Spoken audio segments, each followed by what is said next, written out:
Et bonjour. Je refais la vidéo parce que j'avais presque fini quand mon téléphone m'a dit il n'y a plus d'espace et ça n'a pas enregistré ma vidéo, j'étais deg. Mais c'est comme ça. Donc je vais recommencer.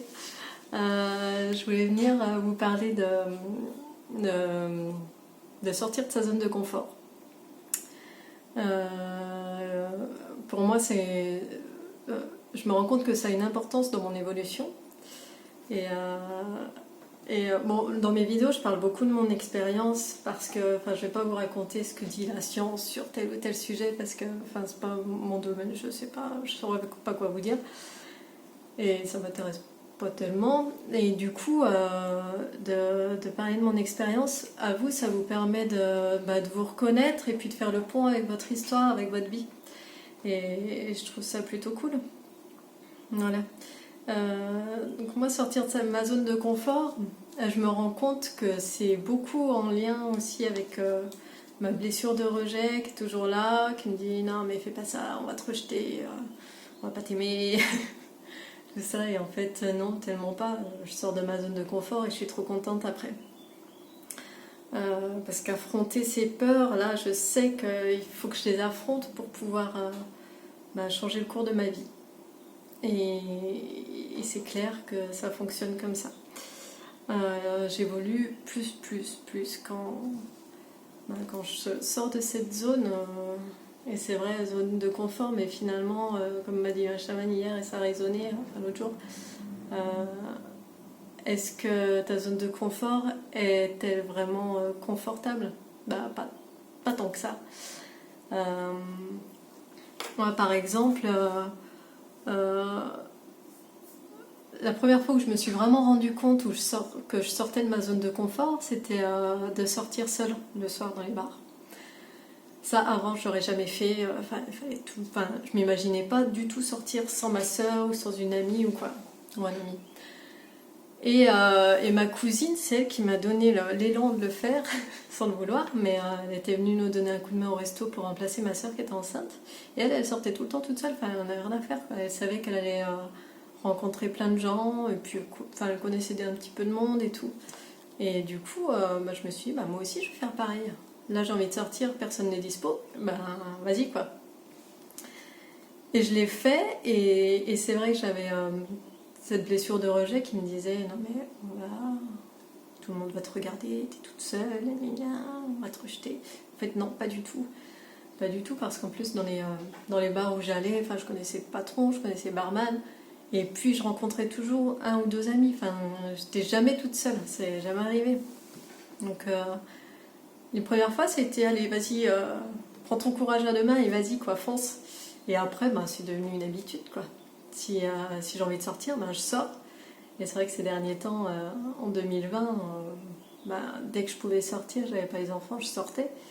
Et je savais très bien que j'allais passer une bonne soirée et puis rencontrer, faire des nouvelles rencontres et retrouver des amis. D'ailleurs, comme quoi il n'y a vraiment pas de hasard dans les rencontres. Un jour je suis sortie, je me suis dit allez, tu veux juste boire une bière. Je bois une bière, le barman m'en offre une autre. Je dis deux bières. Et après j'ai un ami qui arrive, trois bières. Et puis là je me dis je vais vraiment y aller. Et là il y a trois gars qui rentrent, c'était vraiment une soirée très calme. J'étais seule au monde. Et je commence à papoter avec eux, je passe la soirée et en fait il y avait un des gars qui a eu le même type de cancer que moi, un sarcome. Où il s'est fait opérer, il m'a raconté son histoire et c'était ouf parce que c'est un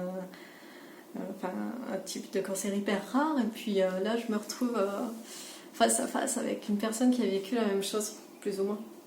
Donc c'était chouette, donc on a gardé contact et voilà. Et plein de rencontres merveilleuses. Et si j'étais restée dans ma zone de confort, pas confortable, de ne pas vouloir sortir toute seule, j'aurais pas vécu tout ça. Voilà. Mais c'est vrai que parfois, pour sortir de sa zone de confort, il faut affronter donc ses peurs et parfois imposer son idée, s'imposer. Et la semaine dernière, j'ai vécu ça et c'était une épreuve. Une épreuve, ouais, vraiment, en moi, c'est tout contracté, c'était dur. J'ai dû appeler une personne pour lui dire que je refusais ce qu'on me proposait, après avoir déjà dit oui, pour faire plaisir, on va dire ça, je m'étais pas écoutée. Et j'ai dû les appeler pour leur dire bah non, en fait, j'en veux pas, j'ai changé d'avis. J'ai envie de m'écouter et d'écouter, enfin, de faire ce que moi j'ai envie. Et c'est vrai qu'avant de prendre le téléphone, j'étais pas bien. Je crois que j'ai prié tous les archanges qui étaient là pour qu'ils m'aident à prendre, avoir ce courage et la force de faire. Pourtant, je me disais, Alex, t'es la seule à savoir ce qui est bon pour toi et personne d'autre peut t'imposer quoi que ce soit. C'est toi et toi seul qui peux savoir.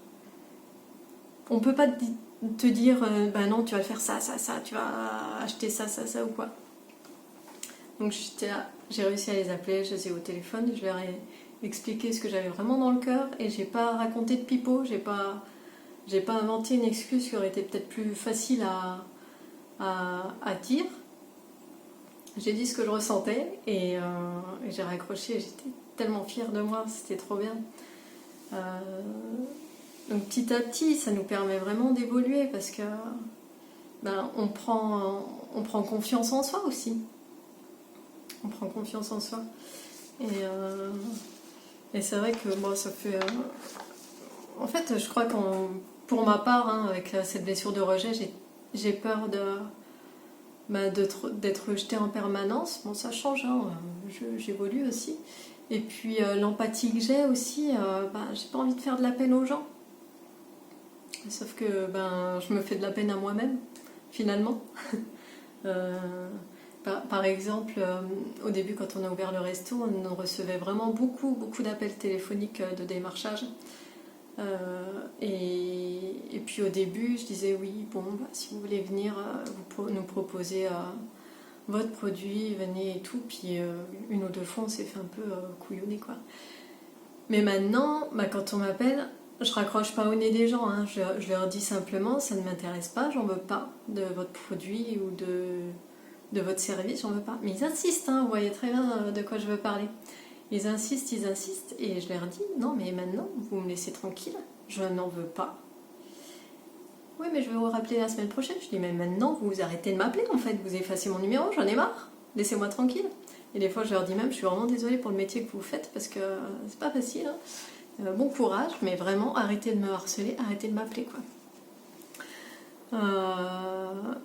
Voilà, et c'est vrai que là-dessus, maintenant, quand il y a un numéro qui s'affiche un peu chelou, ma soeur m'emmène le téléphone et elle me dit, allez, vas-y, fais-toi plaisir. Je me fais plaisir, parce que j'ai plus peur de faire du mal, entre guillemets, parce que je pense qu'en plus, je suis pas la seule à les envoyer bouler, quoi. Et en plus, je le fais assez gentiment, sauf s'ils insistent vraiment, là, je sors mes micros. Voilà. Voilà, je fais le tour de ce que je voulais vous dire. Donc, en gros, là, moi, mon objectif, c'est d'affronter mes peurs pour pouvoir évoluer. Et j'en ai une grosse à faire. Bon, il est en train de me dire qu'il n'y a plus d'espace, donc tant pis, je vais pas finir ma phrase. Et je vais m'arrêter là parce que j'ai pas envie de recommencer encore une fois une vidéo. Voilà, je vous embrasse tous et passez une belle journée. Ciao!